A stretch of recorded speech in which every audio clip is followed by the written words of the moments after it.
así que podemos comenzar. Ok, arranquemos. Muy buenos días a todos, bienvenidos, bienvenidas. Mi nombre es Horacio Urteaga y esta mañana vamos a continuar con nuestra serie de estudios en el libro de Levítico. Hoy día vamos a entrar a un nuevo capítulo, el capítulo 18. Capítulo que tiene una tonalidad bien fuerte. Es un capítulo fuerte, es un capítulo que toca algo que generalmente no conversamos cuando estudiamos la Biblia, que es el tema de la sexualidad. Hoy día la nación de Israel va a ver a través del capítulo 18 lo que Dios quiere y prescribe en cuanto a sus relaciones maritales y sexuales en su día a día. Recordemos que la nación de Israel, a partir de que sale de Egipto en adelante y Dios establece el pacto en el Sinaí, la nación de Israel va a tener una ley muy distinta a la de las naciones. Dios, a través del pacto en el Sinaí, el pacto mosaico, va a separar a Israel de las naciones para distinguirla como su pueblo único. Por lo tanto, muchas de las leyes que nosotros vamos a encontrar dentro de la constitución de Israel, su constitución legal, la ley de Dios dada a ellos, tiene que ver mucho con su separación de las demás naciones. Hay mandamientos que tienen un índole muy moral, que se van a repetir en el nuevo pacto, y hay otros que todos, más que todos son ceremonial, que obviamente no son parte del nuevo pacto. Así que lo que vamos a ver hoy tiene que ver más que todo con la vida de santidad.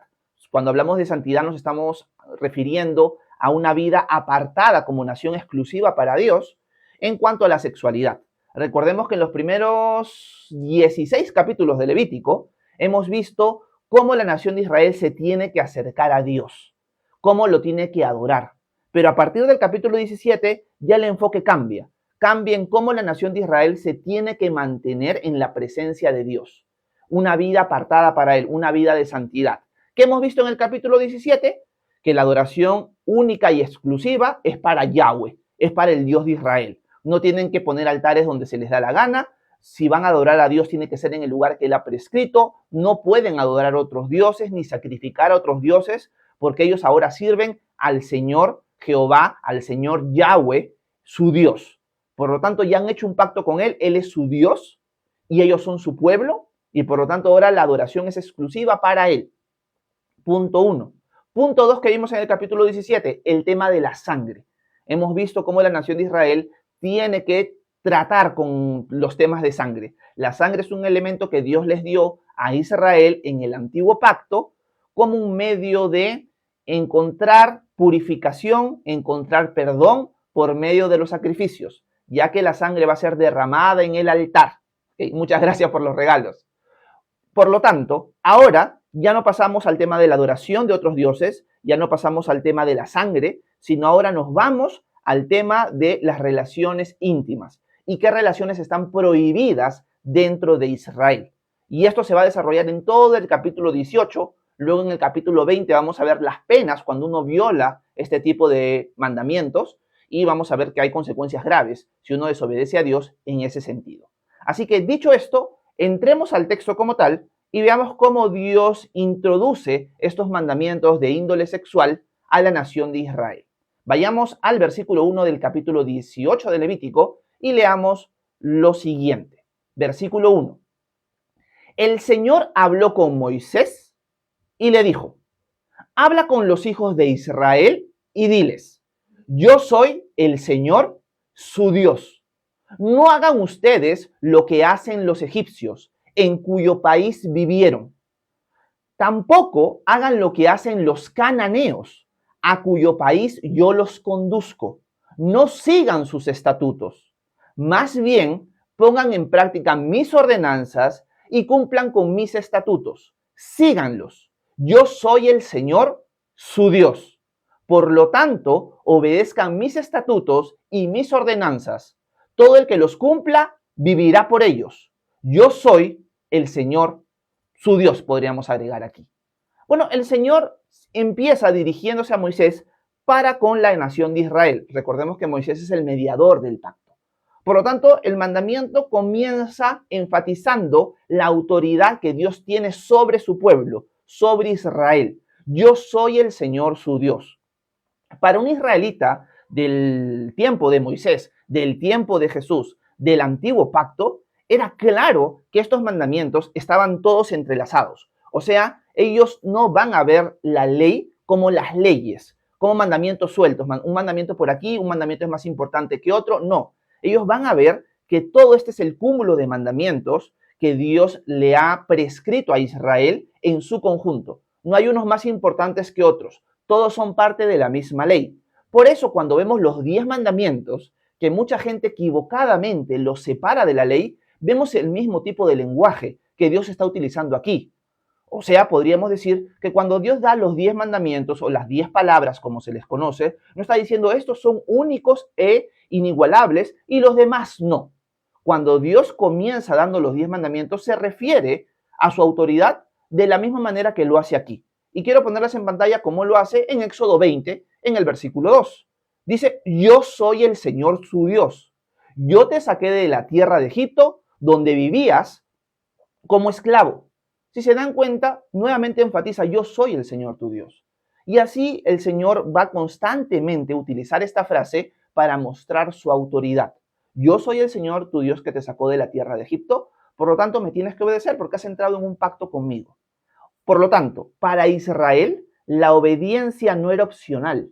La obediencia era un requerimiento claro y firme que ellos tenían que darle al Dios con el cual habían entrado en pacto, con los 10 mandamientos y con los mandamientos que hemos ido viendo hasta ahora. Todo es parte de un solo mandamiento, por así decirlo, de una sola ley, mejor dicho.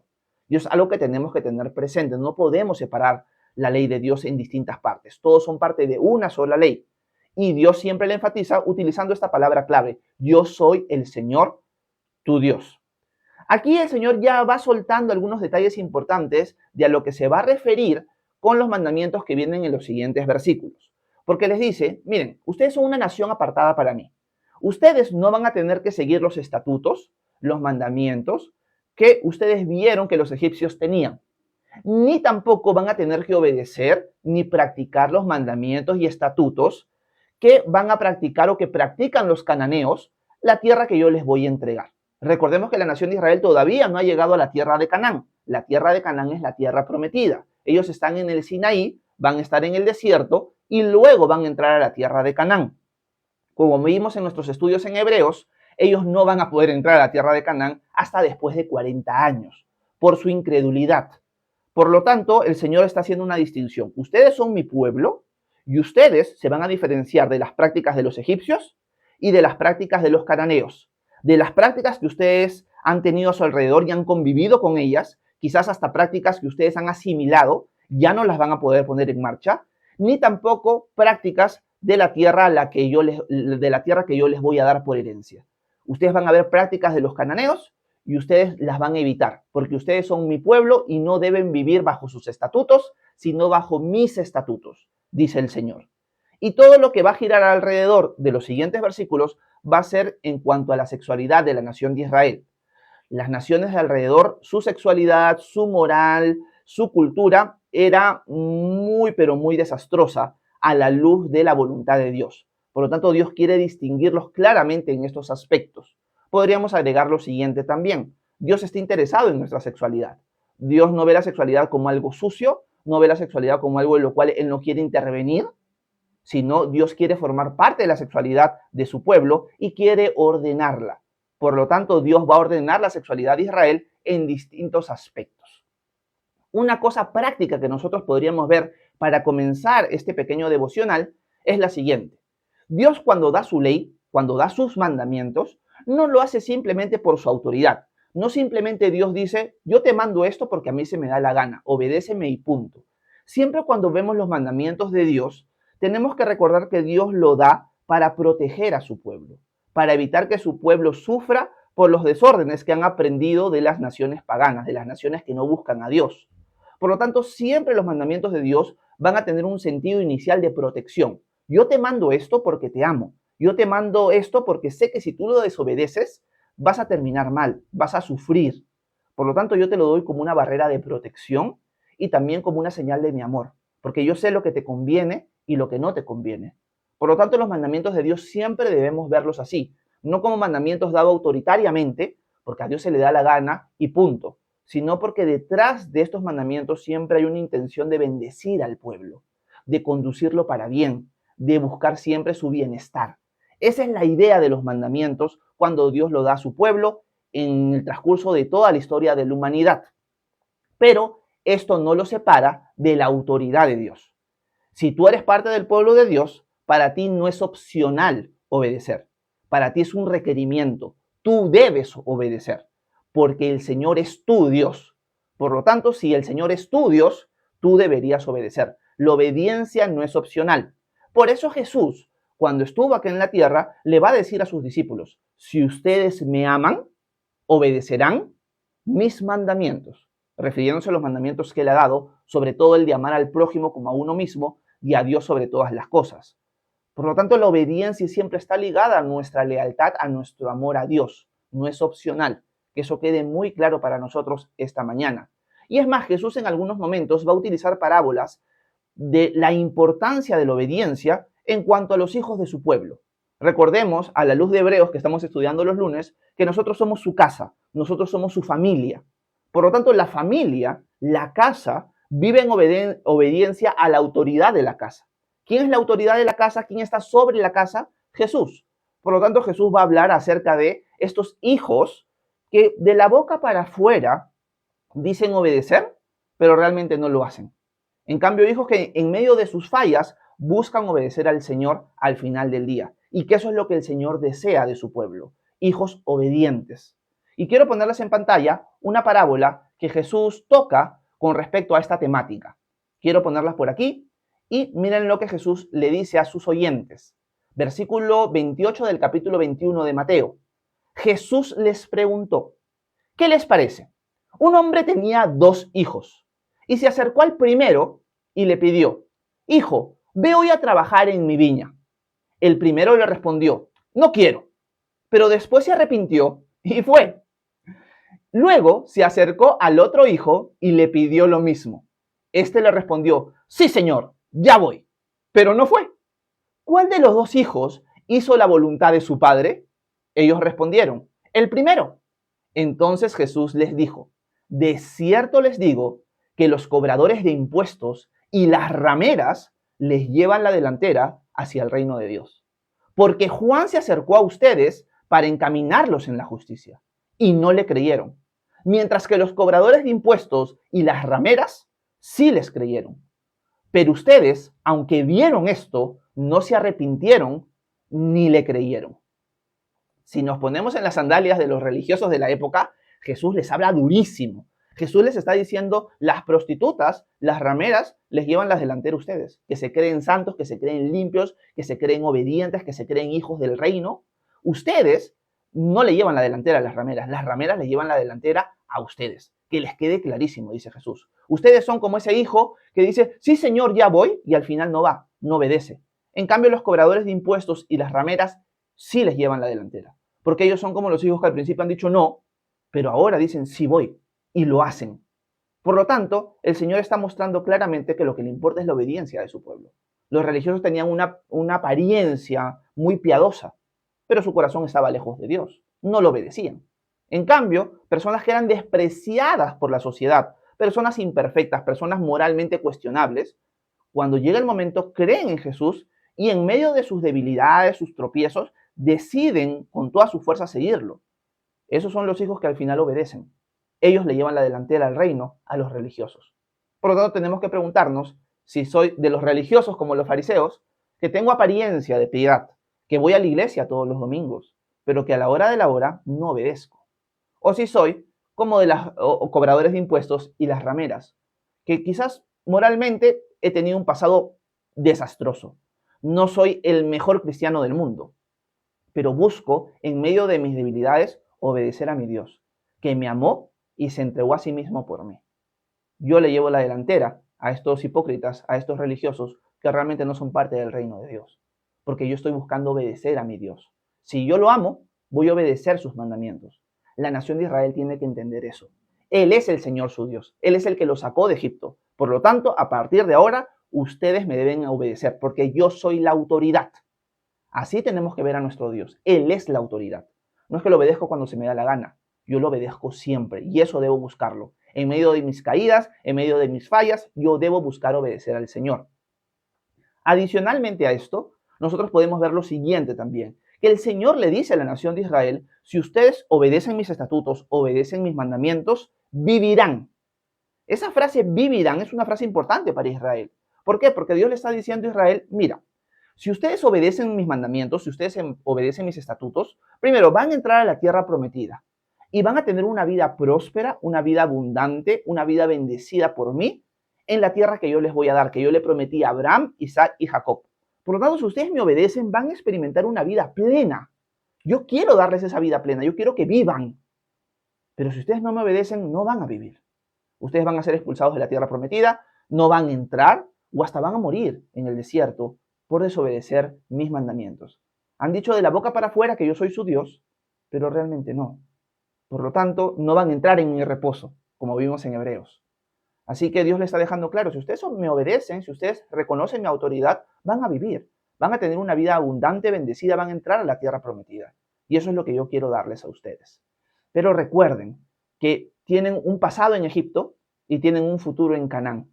El pasado en Egipto tiene influencias muy malas que van en contra de mi ley. Y el futuro en Canaán tiene tentaciones de naciones que no me buscan, de naciones que les van a inculcar una idea, una adoración equivocada de mí. Por lo tanto, tienen que tener cuidado con su pasado, pero también con lo que se viene en el futuro. Y acá hay un principio importante, y el principio es el siguiente. Nosotros, igualmente que Israel, estamos, como por así decirlo, rumbo a la tierra prometida. Nosotros tenemos al Señor nuestro Dios, si hemos creído en Él. Si nuestra confianza está puesta en Jesucristo como nuestro Dios y Salvador, nuestra lealtad está puesta a Él. Él es nuestro Dios y nosotros somos su pueblo. Él es el pastor y nosotros somos su rebaño. Pero vamos a tener la lucha con nuestro pasado, Egipto, y también con las tentaciones que se pueden venir en el futuro, Canaán. Y tenemos que tener mucho cuidado de no terminar cayendo en los errores del pasado o en las tentaciones del futuro. Es una lucha constante que todo discípulo va a tener. Por eso el Señor le aclara a la nación de Israel, no van a tener que seguir los estatutos y mandamientos de Egipto, ni los de Canaán cuando entren ahí. Que les quede muy claro, ustedes son un pueblo muy diferente. Ustedes viven como un pueblo santo, como un pueblo apartado, porque son mi pueblo, son mi casa, son mi familia. No vivan como los demás. Cada uno de nosotros tiene que preguntarse si realmente estamos marcando esa diferencia. ¿Vivimos como el mundo o vivimos como nuestro Dios quiere que vivamos? ¿Marcamos la diferencia o no la marcamos? ¿Paso desapercibido entre la multitud porque me comporto igual que ella? ¿O realmente marco la diferencia? Si hay una diferencia clara entre el mundo y yo. Cada uno de nosotros tiene que responder si estamos viviendo así. El apóstol Pablo, en Romanos capítulo 12, ya cuando entra la parte aplicativa de la carta, en los 2 primeros versículos va a dejar claro esto, que no tenemos que conformarnos con el molde de este mundo, sino transformar nuestra mente por medio de la renovación de nuestro entendimiento. O sea, la palabra de Dios tiene que ser la que renueva nuestra mente y nos enseña cómo debo vivir, cómo debo transitar este mundo. Quiero ponerles el texto en pantalla para que lo leamos juntos. Aquí comienza la parte aplicativa de Romanos. Dice Pablo, después de haberle hablado de las misericordias de Dios: así que, hermanos, yo les ruego, por las misericordias de Dios, que se presenten ustedes mismos como un sacrificio vivo, santo y agradable a Dios. Así es como se debe adorar a Dios. Y no adopten las costumbres de este mundo, sino transfórmense por medio de la renovación de su mente para que comprueben cuál es la voluntad de Dios, lo que es bueno, agradable y perfecto. Aquí el apóstol Pablo está dejando claro este principio que lo estamos viendo entre líneas en el libro de Levítico. El Señor es nuestro Dios, Él es la autoridad final, a Él debemos lealtad y obediencia, pero tenemos que recordar de que vamos a estar en tentaciones con nuestro pasado, pero también con las cosas que nos vamos a encontrar en el día a día y en el futuro. Por lo tanto, no dejemos que nuestra mente se moldee por el mundo, sino transformamos nuestra mente por medio de la palabra de Dios. Porque en la palabra de Dios encontramos la voluntad de Él, que es buena, que es agradable y que es perfecta. Y en esta tensión nos vamos a encontrar todos los días de nuestra vida, tratando o luchando con nuestros pecados pasados o con las tentaciones del presente y futuras. Y es ahí donde tenemos que encontrar la victoria en Cristo Jesús. Así que Israel lo tiene que recordar, nosotros lo tenemos que recordar el día de hoy. Así comienza el Señor esta sección, marcando su autoridad, marcando advertencias, prometiendo vida, una vida plena al que se mantiene fiel a Él. Pero ahora comienza ya la descripción de cómo Israel moralmente, en cuanto a su sexualidad, tiene que vivir distinto a las naciones. Y vamos a ver algunos versículos mientras el tiempo nos dé para ver cuáles son los primeros mandamientos que Dios les da con respecto a esto y ver algunos ejemplos también que nos muestran algunas cosas importantes del Antiguo Testamento. Volvamos a Levítico 18 y veamos los versículos 6 en adelante. Dice lo siguiente el Señor. Vamos al versículo 6. Dice, nadie debe allegarse a ninguna parienta cercana para descubrir su desnudez. Yo soy el Señor.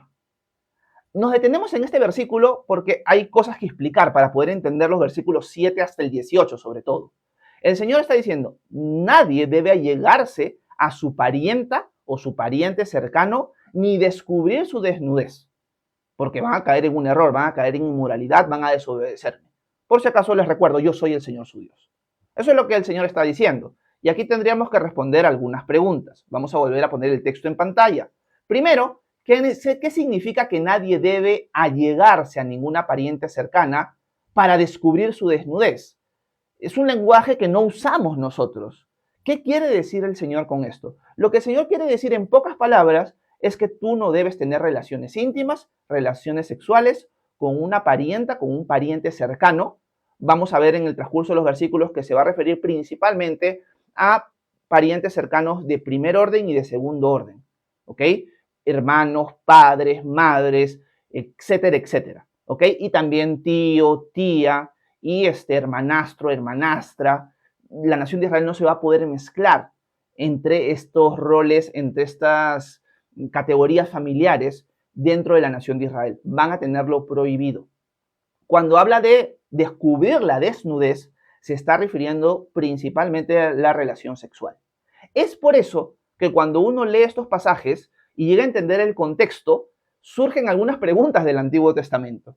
Por ejemplo, cuando nosotros vamos a Génesis capítulo 9, vemos que uno de los hijos de Noé descubrió la desnudez de Noé.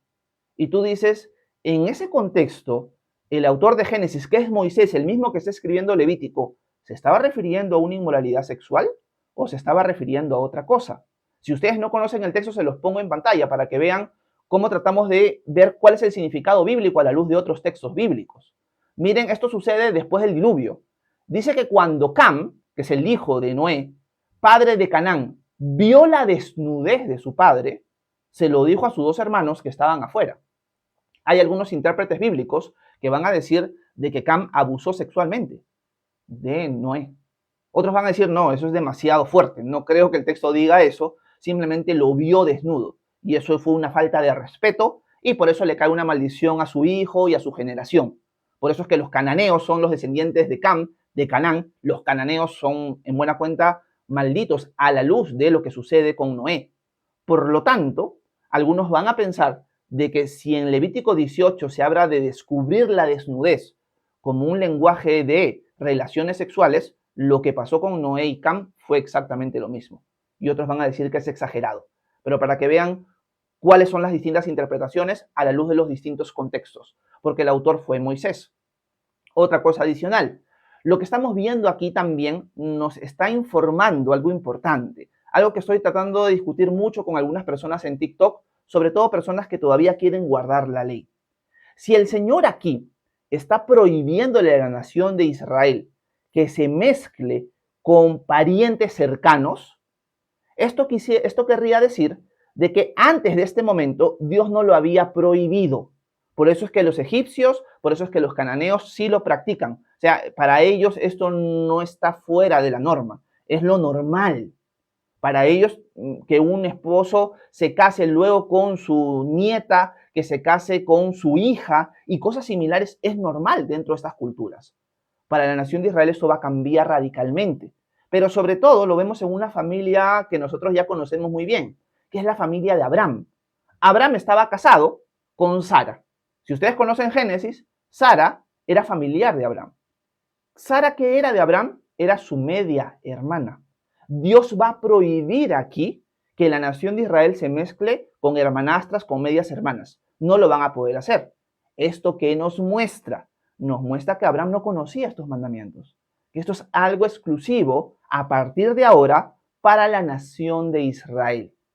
El otro día estaba conversando con una persona en TikTok que me decía, no, el Antiguo Testamento nos muestra que Abraham guardó los mandamientos, los estatutos y las leyes de Dios. Por lo tanto, Abraham guardó toda la ley. Y me decía esto en el contexto de que Abraham guardó el día sábado. Que el texto de Génesis nunca dice que se guarde el día sábado, pero me dijo que como Dios dice que Abraham guardó sus mandamientos, leyes y estatutos, Abraham de alguna manera conocía la ley del Sinaí y él la obedeció perfectamente.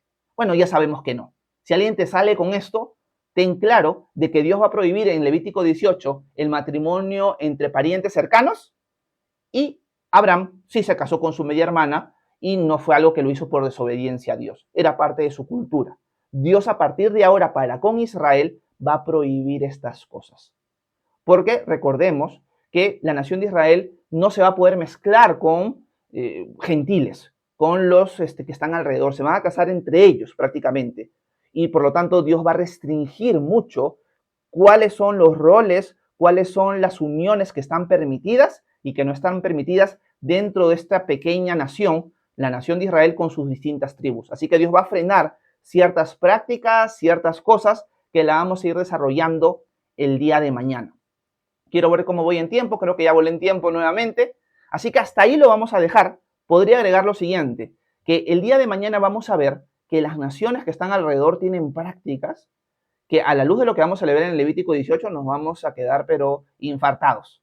Las naciones que están alrededor de Israel, e Israel ha vivido dentro de ellas, permitían relaciones, cosas que eran y que son hasta el día de hoy abominables delante de los ojos de Dios y hasta de nuestra cultura en general. Y vamos a hablar de eso la próxima clase. Para resumir y para terminar, recordemos dos puntos importantes. Primero, si nosotros hemos puesto nuestra fe en el Señor, Él es la autoridad, no nosotros. Nosotros no deberíamos obedecer simplemente cuando nos parece correcto la obediencia a Dios. Nosotros obedecemos siempre, porque Él es el Señor nuestro Dios. Segundo, vamos a tener luchas. Vamos a tener luchas con nuestro pasado y también con las cosas que estamos luchando el día de hoy en nuestro presente o en nuestro futuro.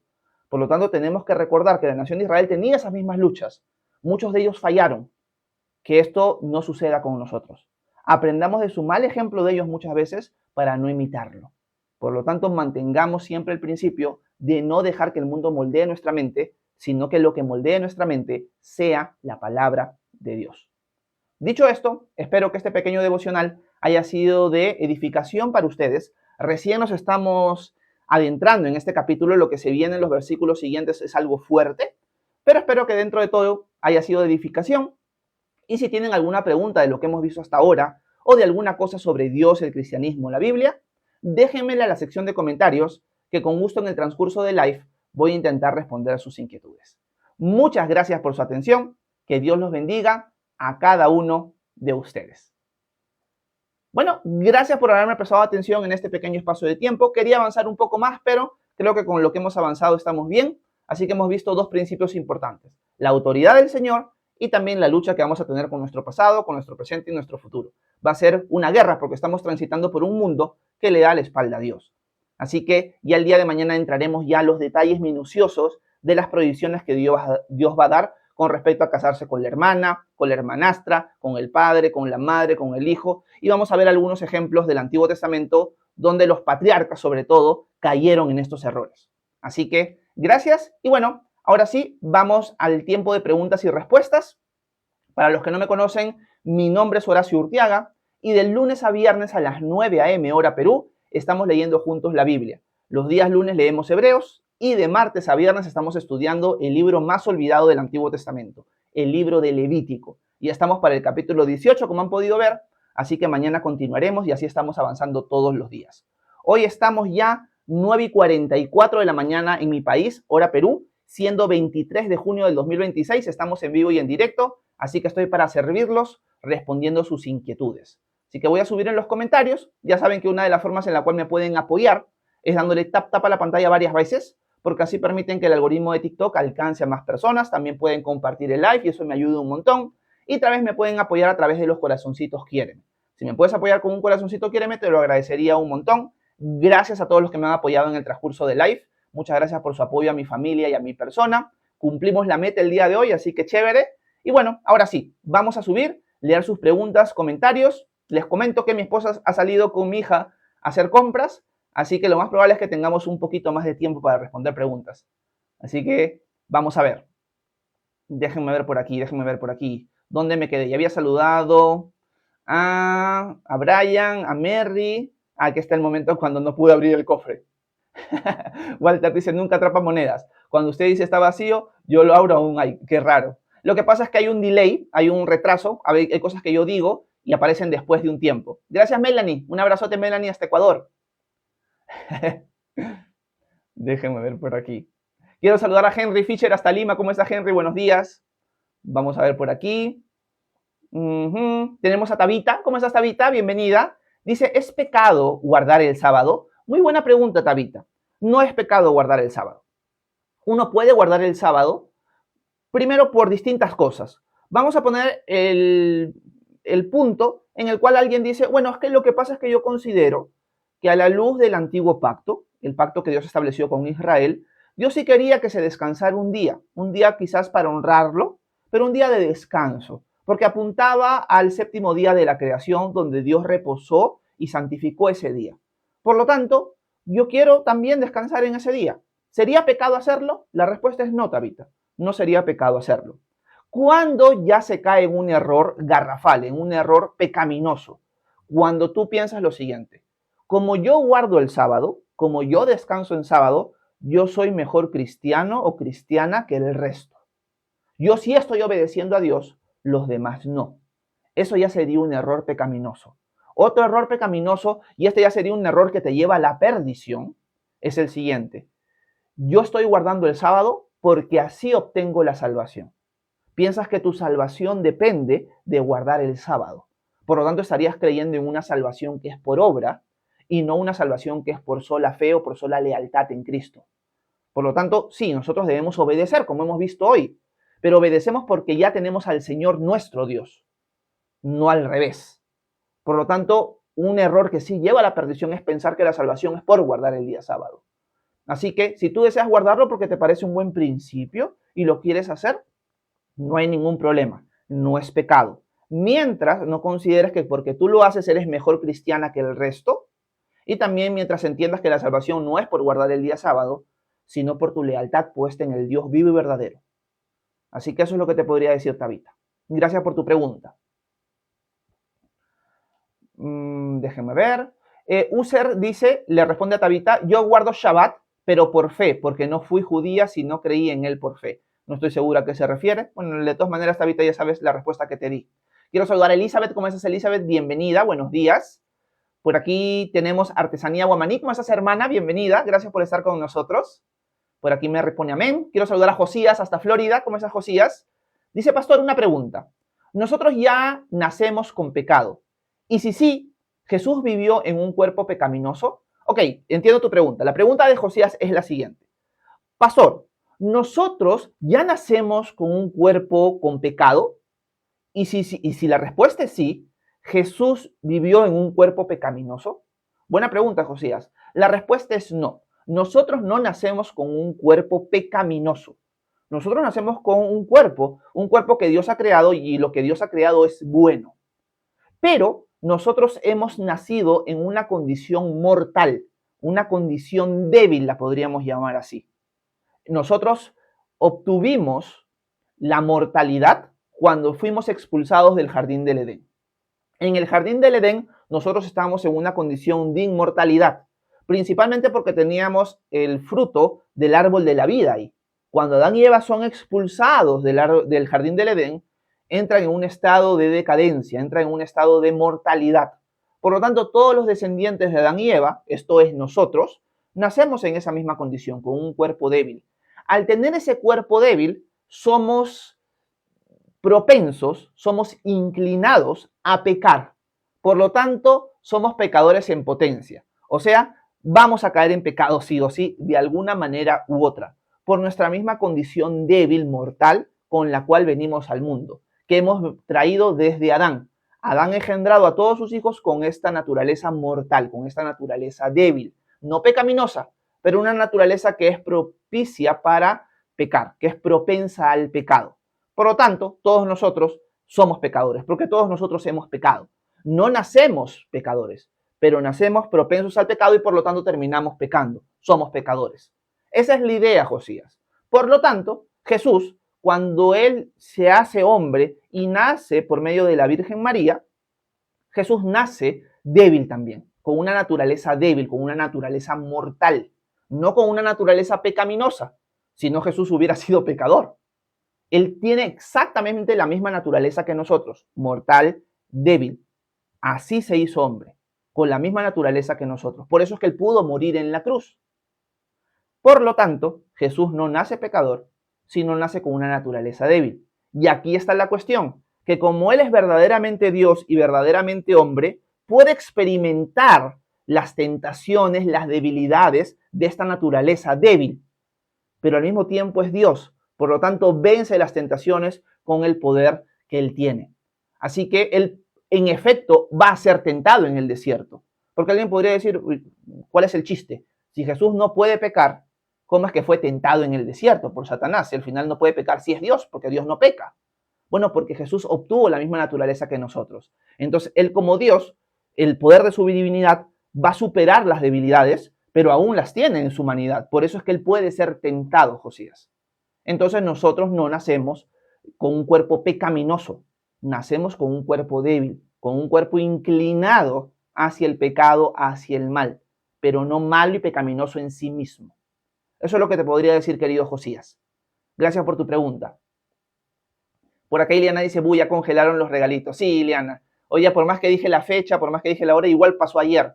Igual me restringieron el live por unos minutos. Quiero saludar a Verónica Núñez Cardona hasta Pensilvania. ¿Cómo estás, Vero? Bienvenida. Por aquí tenemos a Becky que dice, Sara era hermana de Abraham. Isaac era tío de Rebeca. No era tío de Rebeca, Becky, creo que era primo de Rebeca. Pero Dios, y esto lo vamos a ver mañana, no va a prohibir las uniones entre primos en la nación de Israel. Va a estar prohibida la relación más que todo de primer orden y de segundo. Pero los primos no va a entrar en esa categoría. Por aquí Vivi dice, hermanito, quedó corta la clase, muy interesante. Gracias, Horacio. Sí, para mí también voló el tiempo rapidito. Ya mañana continuamos con eso, Vivi. Ricardo dice, este señor los hará caer y no seguir a Dios ni serán obedientes. No sé por qué lo dice Ricardo, capaz Ricardo es de la secta de las raíces hebreas. Y al ser de la secta de las raíces hebreas, quiere caer bajo la ley de Moisés nuevamente. Y ese es un problema grande. Sandra dice, Dios les bendiga a muchos hermanos. ¿Cómo estás, Sandrita? Bienvenida. De nada, Laura, para servirte. Quiero saludar a Ivanita. ¿Cómo estás, Ivana? Un abrazo hasta Lima. Buenos días. Quiero saludar por aquí déjenme ver, a Jordani. ¿Cómo estás, Jordani? Tiempazo que no te veía por acá, hermano. Un abrazote hasta Guatemala. Ileana dice, por eso en época de Jesús, Juan le reclamó a Herodes y no le gustó. Sí.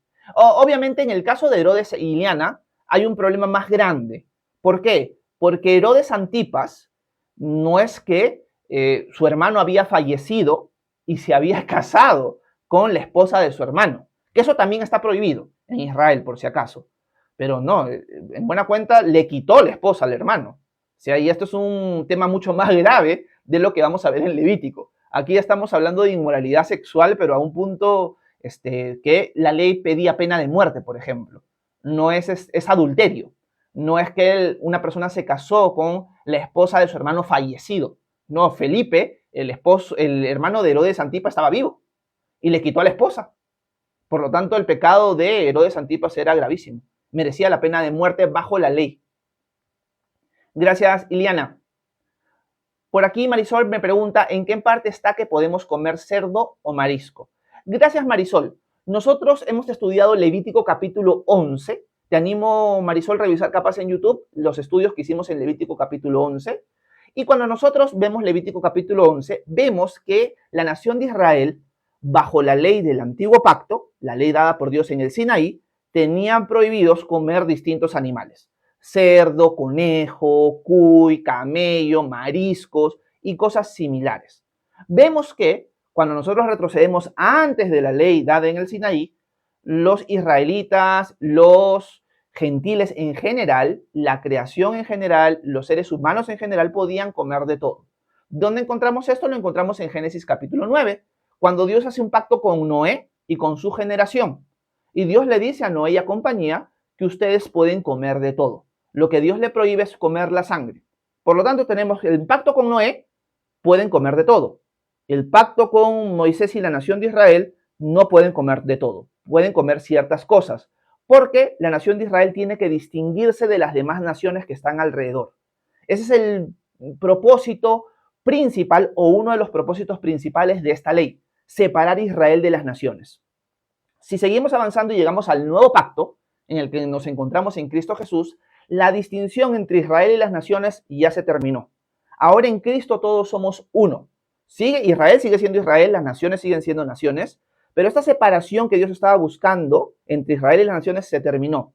Ahora todos somos uno en Cristo. Más bien está buscando la unidad de judíos y gentiles en la persona de Cristo y crear un nuevo hombre, que somos nosotros, la iglesia.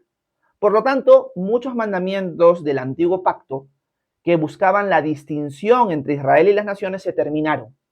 Por eso es que en el nuevo pacto, en la ley de Cristo, no vamos a encontrar ningún mandamiento al cristiano gentil o al cristiano judío de abstenerse de comer cerdo, de abstenerse de comer conejo, camello, cuy, etcétera, etcétera.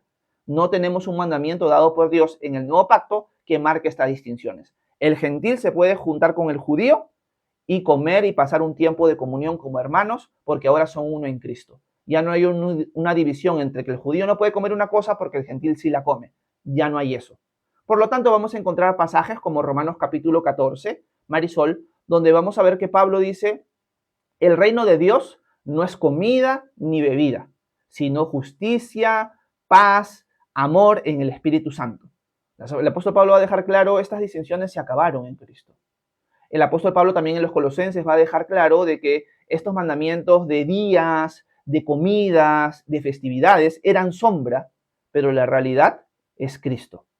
Por lo tanto, vamos a ver distintos pasajes en el Nuevo Testamento, Marisol, que van a confirmar que ahora podemos comer de todo. Vamos a ver en Primera de Corintios de que Pablo va a decirle a los cristianos gentiles en Corinto de que pueden comer carne sacrificada a ídolo mientras no terminen adorando esos ídolos. O sea, si van al mercado y encuentran carne que ha sido sacrificada a ídolo más barata, la pueden comer, mientras no sean piedra de tropiezo para hermanos que todavía no han entendido esto. Cuando vemos Hechos capítulo 15, por ejemplo.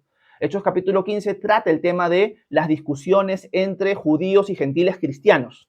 Porque los cristianos judíos que venían de haber guardado la ley durante toda su vida, ahora en Cristo han encontrado libertad, pero se encuentran con el cristiano gentil que come cerdo, que no guarda el Shabbat, que no está circuncidado, y fue un choque muy fuerte para el cristiano judío.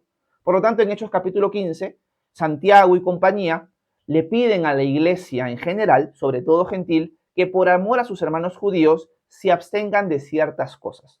Y les da distintos mandamientos. Pero en esos mandamientos no está abstenerse de comer cerdo, abstener de comer conejo, etcétera, etcétera. Por lo tanto, sabemos de que hoy el participante del nuevo pacto, sea judío o sea gentil, puede comer de todo. Eso es lo que te podría decir, Marisol. Gracias por tu pregunta. Quiero saludar a Harold Salima. ¿Cómo estás, Harold? Buenos días. Quiero saludar a Blanca. ¿Cómo estás, Blanca? Bienvenida.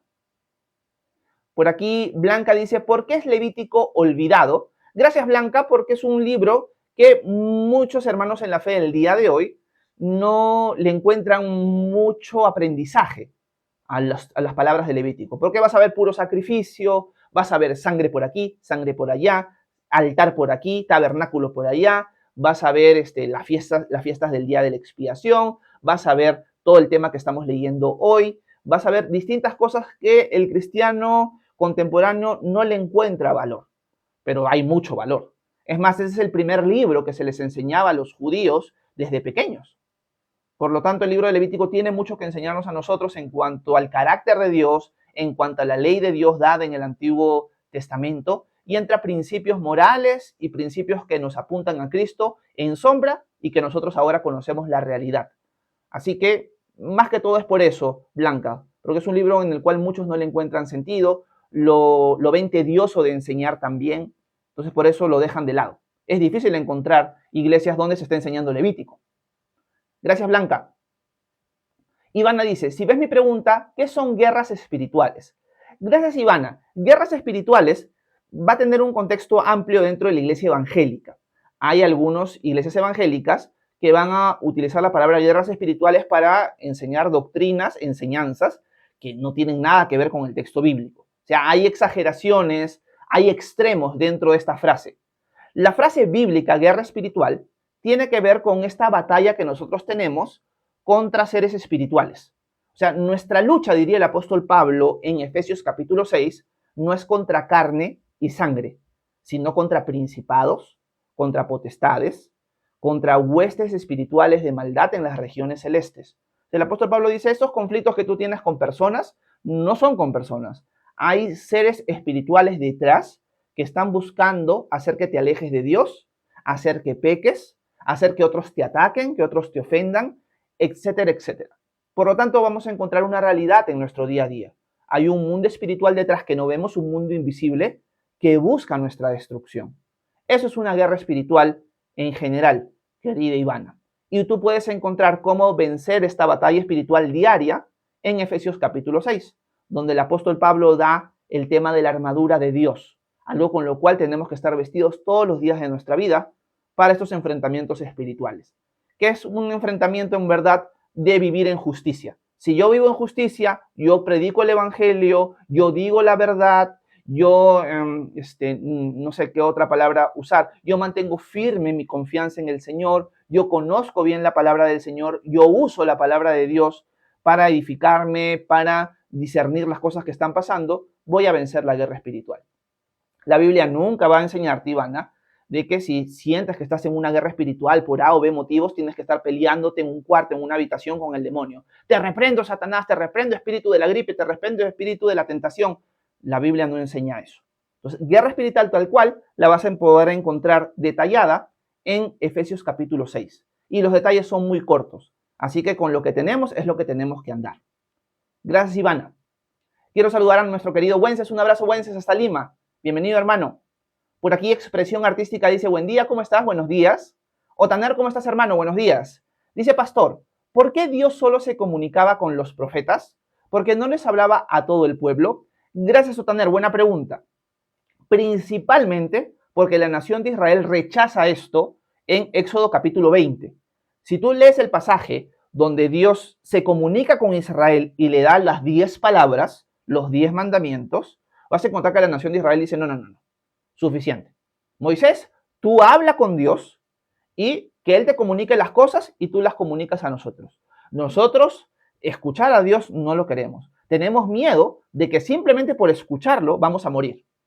Por lo tanto, la nación de Israel rechaza tener una comunicación con Dios directa, sino que le pida a Moisés que Él sea el mediador. Y esto tú lo puedes encontrar o tener en Éxodo capítulo 19 y 20 sobre todo. Y luego el 21 ya es lo que Moisés le va a transmitir a la nación de Israel. Así que los 10 mandamientos, por si acaso, la nación de Israel los escuchó con sus propios oídos. No los escuchó a través de Moisés. Los 10 mandamientos tal cual fueron dichos audiblemente por Dios en el Sinaí. Y es algo que muchas veces no se entiende, pero cuando lees los capítulos te das cuenta que sí. También puedes, aunque no sé si eso está subido en mi canal de YouTube, creo que todavía no, las enseñanzas que dice de Éxodo capítulo 20 en adelante. Así que eso es lo que te podría decir, querido Taner. Principalmente fue por eso. Por aquí tenemos a María Chávez. ¿Cómo estás, María? Dice, no debes guardar el sábado porque eso es de la ley, dice María Chávez. Gracias. Vamos a decir lo siguiente, María. Tu comentario es acertado, pero hay que darle matices.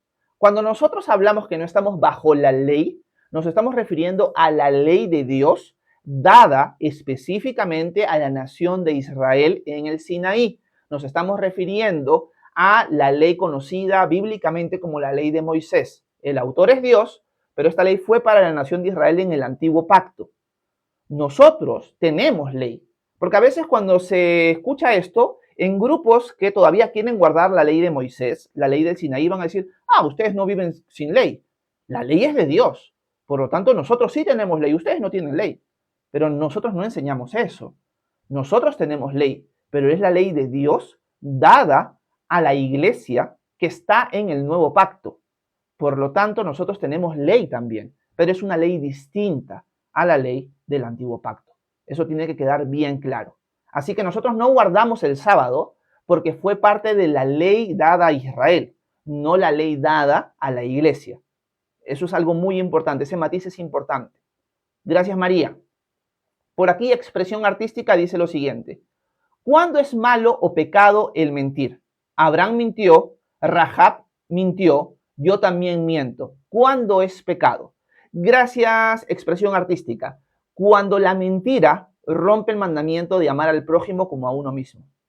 Ahí la mentira es pecado, porque tú estás buscando sacar un provecho personal con tu mentira. Por lo tanto, mientes. Entonces tú le haces daño al prójimo. En el caso de Rahab, ella miente por amor al prójimo, para proteger la vida de los dos testigos, de los dos espías. En el caso de las parteras en Egipto, ellas le mienten al faraón para salvar la vida de los bebés israelitas. Por lo tanto, ellas mienten y en el caso de ellas su mentira lo hacen por amor al prójimo. Si, por ejemplo, viviéramos en un tiempo de persecución y tú tienes escondido a un judío, imaginemos, en el tiempo de la Segunda Guerra Mundial, de la Alemania nazi, tienes a un judío escondido en la casa, vienen los alemanes, te tocan la puerta y te dicen, ¿usted tiene un judío escondido en la casa? Tú les vas a mentir y no vas a caer en pecado, porque tú le estás mintiendo por amor a tu prójimo, no por amor a ti mismo, no para hacerle daño a tu prójimo. Por lo tanto, la mentira es pecado cuando rompe el mandamiento de amar al prójimo como a uno mismo. Por ejemplo, Abraham pecó cuando mintió. Abraham no mintió y Dios como dijo, la mentira de Abraham es una mentira piadosa. No, Abraham mintió pecaminosamente, porque Abraham lo que tenía era miedo. Por lo tanto, Abraham, no, me van a ver con mi esposa que es tan bonita y por lo tanto me van a querer matar para quedarse con mi esposa. Vamos a decir que eres mi hermana. Y por lo tanto, Abraham miente. Y hay consecuencias por su mentira, hay consecuencias por su pecado en la vida de Abraham. Por lo tanto, la mentira de Abraham no es igual a la mentira de Rahab, expresión artística. Es una mentira muy distinta. Gracias, expresión artística, por tu pregunta. María Chávez continúa diciendo, debemos guardar el domingo, primer día de la semana, para celebrar la resurrección de Jesús. Gracias, María. Nuevamente hay que hacer un matiz aquí. Nosotros no guardamos por mandamiento el domingo. Nosotros nos reunimos los domingos para celebrar la resurrección de Jesús, en efecto, pero no por mandamiento dado por Dios. No vas a encontrar ni un solo pasaje en el Nuevo Testamento donde Dios le mande a la iglesia guardar el día domingo. Ese también es un argumento que van a levantar los que guardan la ley. Nosotros guardamos el sábado y ustedes guardan el domingo. La Biblia nunca dice guardar el domingo, sí dice guardar el sábado. Y tienen razón en eso. Nosotros no guardamos el domingo por mandamiento de Dios. La iglesia tradicionalmente se reunía, ni siquiera los domingos nada más, se reunía todos los días en el libro de los Hechos. Tradicionalmente la iglesia se empezó a reunir los domingos, en algunos contextos en la noche, otros contextos muy temprano antes de empezar el día laboral, para recordar la resurrección de Jesús, celebrar la Eucaristía, la Cena del Señor, estudiar la palabra de Dios, alabar juntos, etcétera, etcétera. Pero no por mandamiento. Fue parte de una tradición cristiana que hasta ahora la seguimos guardando. Gracias, María. Ileana dice, eso que explicó nosotros sí le llamamos pecado original y sus consecuencias es la muerte. Gracias, Ileana. En efecto, la Iglesia Católica Romana, y no solamente la Iglesia Católica Romana, querida Ileana, sino también algunas iglesias protestantes, por influencia de Agustín de Hipona, van a tener la doctrina del pecado original. La doctrina del pecado original, tal cual le explicó Agustín, es que nosotros heredamos la culpa de Adán. O sea, yo nací miles de años después de Adán, pero por su pecado yo nazco ya culpable. Por eso, en la teología de Agustín de Hipona, para tú limpiarte del pecado original, de la culpa que te heredó Adán, tenías que bautizarte desde pequeño. El bautismo era una forma de limpieza del pecado original, de la culpa imputada de Adán a tu persona. No veo eso en la Escritura. Si nosotros leemos, es más, los que han estado conmigo leyendo Génesis, leyendo Éxodo, leyendo Levítico, se van a dar cuenta de que en ningún momento el texto bíblico, en los primeros 3 libros del Antiguo Testamento, te da indicios de eso. Eso es un desarrollo posterior teológico. Discrepo con ese pensamiento, Ileana, pero no solamente el catolicismo romano lo sostiene. El tema del pecado original también lo sostienen algunas iglesias protestantes, que en buena cuenta son herederas del catolicismo romano en muchos sentidos. La iglesia ortodoxa griega, por ejemplo, no cree en el pecado original tal cual lo cree Roma o las iglesias protestantes históricas. Yo también discrepo con ese acercamiento. La forma de... vamos paso a paso. Yo creo que es inconsistente este tema del pecado original por la pregunta de Josías, por el tema de la persona de Jesús. Si nosotros nacemos humanamente con la culpa ya, Jesús tendría que haber nacido culpable. Ese es un tema que la iglesia protestante no estoy seguro cómo se libra de ella. Tendría que haber nacido con una naturaleza culpable, porque es descendiente de Adán. El Nuevo Testamento nos va a dejar claro que Jesús viene de Adán. Él es descendiente de Adán, descendiente de David. Por lo tanto, tendría que haber nacido con culpa, como hombre. No sé cómo se libra de esto la iglesia protestante. Sí sé que la iglesia católica romana se libra de la siguiente manera. Bueno, es que Jesús nació de María siendo virgen. Y María nunca tuvo pecado, van a decirlo así. O sea, van a desarrollar la doctrina de la Inmaculada Concepción. Para que Jesús pueda nacer sin pecado, tuvieron que hacer a María sin pecado. Por lo tanto, la forma de librarse en el catolicismo romano de que Jesús nazca con la culpa de Adán es hacer a María sin pecado. Que Dios protege a María de la mancha del pecado, protege de que María peque, por lo tanto nace Jesús sin pecado. Esa es la forma de salirse de ese problema en el catolicismo romano. Considero que es una forma de salirse equivocada. Yo no creo en la Inmaculada Concepción de María, pero es la forma en la que ellos le sacan la vuelta a este tema. Las iglesias protestantes no lo sé. Por lo tanto, considero, como panorama general, que esta doctrina del pecado original, tal cual expresó Agustín y se desarrolló en el transcurso de la historia, es una postura equivocada. No es una postura basada en la escritura. Gracias, Ileana. Por aquí, déjenme ver.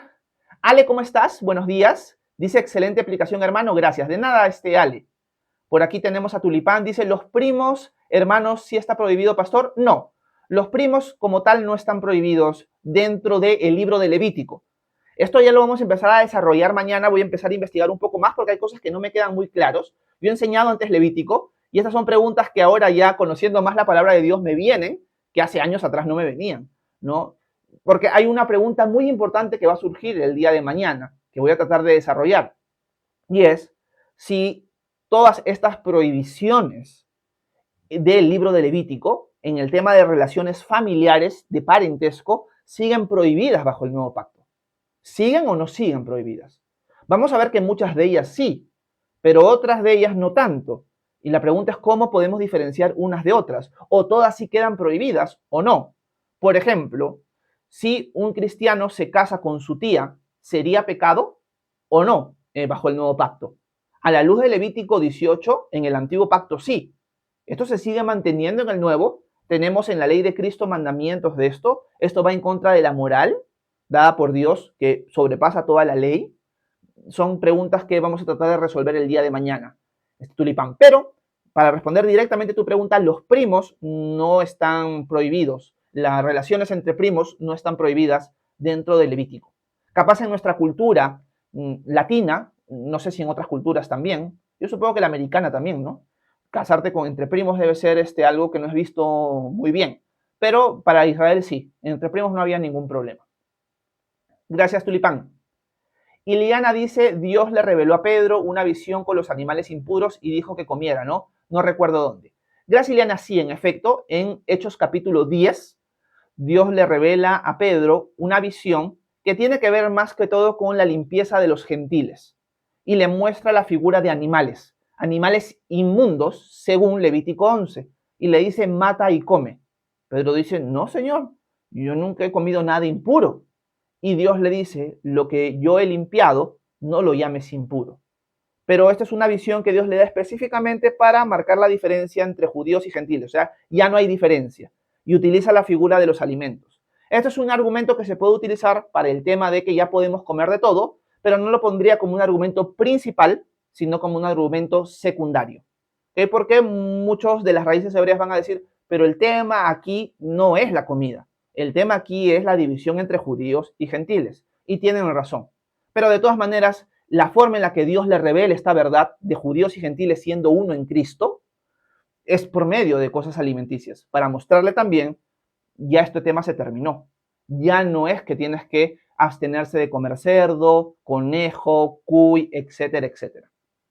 Gracias, Iliana.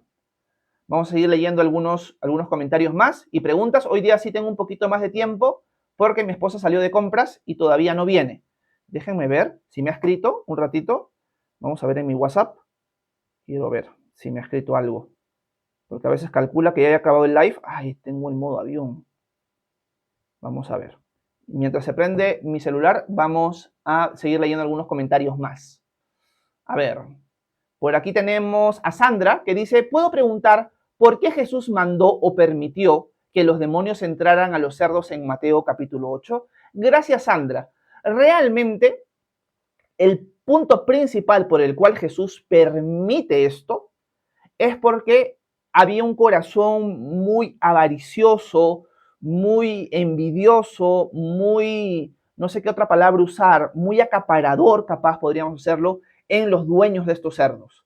O sea, era un tema muy fuerte económicamente hablando. Algunos van a pensar de que estos eran israelitas y por lo tanto Dios manda que se metan los demonios a los cerdos porque estos hombres estaban quebrando, por así decirlo, la ley como tal, en el sentido de que estaban dando pie a que otras personas pudieran comer cerdos cuando el pueblo de Israel tenía prohibido comer cerdo. Pero el texto no dice eso. Principalmente el tema es porque esta gente de aquí ama mucho el dinero. Y lo que Jesús le quería mostrar a esta gente es, seguirme a mí implica o puede implicar que pierdas dinero, que pierdas tus propiedades. ¿Estás dispuesto a seguirme a pesar de eso? ¿Sí o no? Por eso cuando la gente viene y ve al endemoniado limpio, ve al endemoniado sano, sin demonios, pero ve la pérdida económica que ha ocasionado Jesús, le dicen, lárgate de aquí. No te queremos, Jesús. Vete, fuera. Y votan a Jesús. Aunque vieron el milagro de este hombre que estaba encadenado, amaron más el dinero que a Jesús y su poder. Por lo tanto, lo desprecian. Así que principalmente es por eso que el Señor permite que los demonios entren a los cerdos. Pero podría ser detrás de líneas que también lo hizo porque eran personas que estaban criando cerdos y esto daba pie a que la nación de Israel pudiera terminar pecando bajo la ley de Moisés al comer cerdo. Así que hay esa probabilidad, pero no está clara en el texto. Gracias, Sandra. Quiero saludar a Janichi. Un abrazo, Janichi, hasta Chile. Buenos días. Por aquí Sandra pregunta, ¿será por casualidad? Perdone mi ignorancia, saludos desde Houston. Un abrazo, Sandra, hasta Houston. No te preocupes, Sandra, eres libre de dejar todas las preguntas que quieras. Aquí todas las preguntas se reciben de la misma manera. Laura dice, gracias porque tú sí tomaste la decisión de enseñarlo. Un abrazo, Laurita. Sí, yo quiero enseñar toda la Biblia, en verdad. Vamos a ver si lo logramos, pero no sé en cuántos años lo lograremos. Becky dice, pastor, ¿cómo sería alguien con madurez espiritual? ¿En qué contexto lo preguntas, Becky? Eso no estoy seguro. ¿A qué te refieres? Yo creo que la mejor forma de discernir a alguien maduro y a alguien inmaduro es cuánto se parece a Cristo. Esa es la forma más sencilla. Mientras más se parezca a Cristo, más maduro es. Mientras menos se parezca a Cristo, más inmaduro es, sea hombre o sea mujer. Por aquí tenemos a Dani Roxy. ¿Cómo estás? Bienvenido, bienvenida. Gracias por estar con nosotros. Dice, si algo está mal en la iglesia, ¿debo hablar con el pastor o solo lo dejo a Dios? Deberías hablar con el pastor y deberías hablar con los líderes. Ese es el paso correcto. Ahora, con eso te advierto de que dentro de los contextos eclesiales, muchas veces los líderes no toman bien que alguien les diga que algo está mal. Deberían tomarlo bien, deberían tomarlo con humildad, deberían querer de que esto pase. Yo quisiera que a mí se me acercaran personas y me dijeran, Horacio, veo esto, veo aquello y quiero hacer algo al respecto. Uf, yo sería el hombre más feliz del mundo. Horacio, veo que, por ejemplo, no tenemos un grupo de evangelismo en la iglesia. El Señor ha puesto en mi corazón tener un grupo de evangelismo, o sea, mover esto y liderar un grupo de evangelismo. Dale para adelante, me encanta. Horacio, veo que quizás la iglesia no está limpia. Yo quiero apoyar en la limpieza. Perfecto. Pero siempre cuando nosotros damos una crítica es buscando también cómo nosotros aportamos a la solución. No es, Horacio, la iglesia está sucia, busca a alguien que la limpie, pues. No, así no funciona la cosa. Si tú ves un problema, Dios está mostrando algo a ti y hasta das el paso de hablar conmigo, tú tienes que ser parte de la solución. Horacio, yo quiero que haya más enseñanza o algún día especial para los jóvenes. Perfecto. ¿Qué tienes pensado? ¿En qué te puedo ayudar yo para que se logre lo que Dios está poniendo en tu corazón? Nosotros tenemos que ser parte de la solución. Yo quisiera que la iglesia se me acercara a mí para este tipo de cosas. Cuando sucede o cuando suceda, yo más feliz. Pero te advierto, Daniel Roxy, de que eso no necesariamente siempre pasa. Cuando muchas veces tú le dices algo a los pastores o a los líderes, generalmente lo toman a mal. Eso está mal de parte de ellos. Pero tú no debes, por lo que te estoy diciendo, tú no debes decir, no, mejor no, ya me dio miedo, Horacio, no le voy a decir nada. No, tu deber es hacerlo. Tu deber es decir la verdad, tu deber es ser parte del cuerpo de Cristo, ser parte de la familia. Si mi esposa está viendo algo mal en la casa, mi esposa me debe decir a mí, Horacio, estoy viendo esto y esto no está funcionando bien en la casa. Estamos haciendo mal las cosas o estás haciendo tú mal las cosas. Es su deber de ella decirme eso. Es igual cuando mi hija crezca. Papá, yo veo que estás tomando esta actitud o están haciendo esto y yo no lo veo bien. Mi hija tiene voz y voto dentro del hogar. Al final la autoridad la tengo yo, final. Pero yo tengo que escuchar a mi familia. Igual va a suceder en la iglesia, porque la iglesia es una familia. La iglesia es la casa de Dios. Entonces, sí deberías hablar con tus líderes y tus pastores, Nani Roxy. Gracias por tu pregunta. Vamos a ver. Vamos a seguir buscando algunos comentarios más. Por aquí tenemos a Proyecto Paz. Dice, excelente mi hermano sobre las enseñanzas fundamentales y concisas. Gracias Proyecto Paz, para servirte. Por aquí tenemos a Lili. ¿Cómo estás, Lili? Dice, ¿y los mandamientos para quiénes son? Para mí está claro, los 10, y por eso se rige todo. Muchas gracias, Lili. Lo que sucede es lo siguiente, Lili, que los 10 mandamientos son parte de la ley. Esto lo hemos visto hoy, lo he recalcado en esta mañana. Cuando el Señor se refiere a Israel como su pueblo y les dice, yo soy el Señor tu Dios, yo te saqué de la tierra de Egipto, no te olvides de esto, obedece aquello, yo soy el Señor tu Dios, está a través de esta frase, yo soy el Señor tu Dios, atando todos estos mandamientos. Si tú me dices, Horacio, los 10 mandamientos siguen vigentes y lo demás de Levítico no, yo te diría, está siendo inconsistente, Lili. O alguien que diga eso está siendo inconsistente. Dios hasta con las mismas frases está atando y está uniendo toda la ley. No puedes decir, si tú guardas una, no puedes decir que no vas a guardar las demás. La ley es una. Por lo tanto, los 10 mandamientos son parte de esa ley. Hay algunos que van a decir, no, Horacio. Lo que sucede es que los 10 mandamientos fueron escritos con el dedo de Dios y lo demás no. Por lo tanto, al final, los 10 mandamientos están aquí y los demás mandamientos de Dios, el Señor nuestro Dios, están por debajo. Son de menos importancia. Para nada. El hecho de que Dios haya escrito los 10 mandamientos con su dedo es para que quede de testimonio Israel dentro del arca del pacto, pero no porque sean superiores a los demás mandamientos.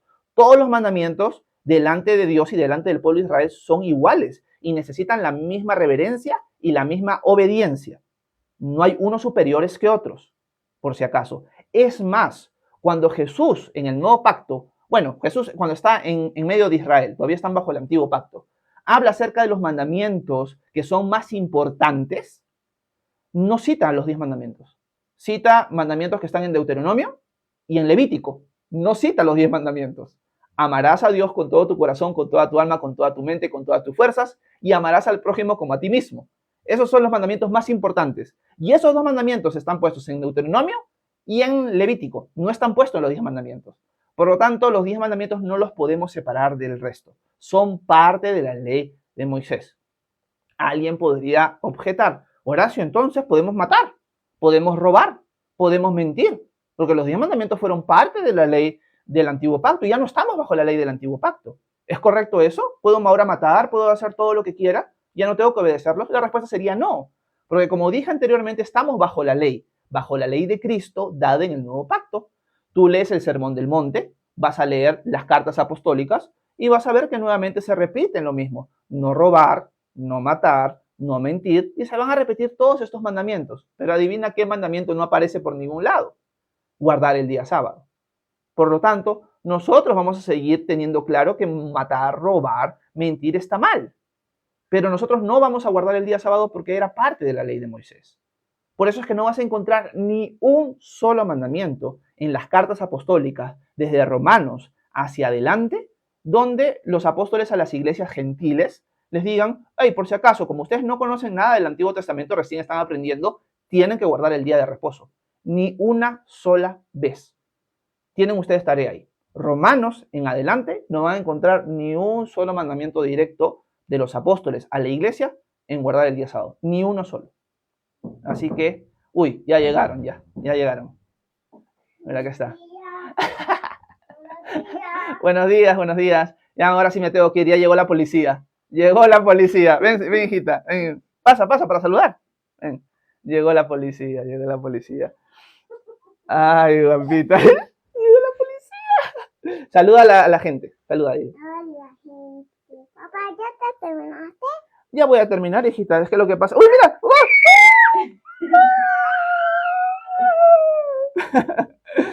Te salió un sombrero, hijita. Y un bigote. Uy, estás bigotona.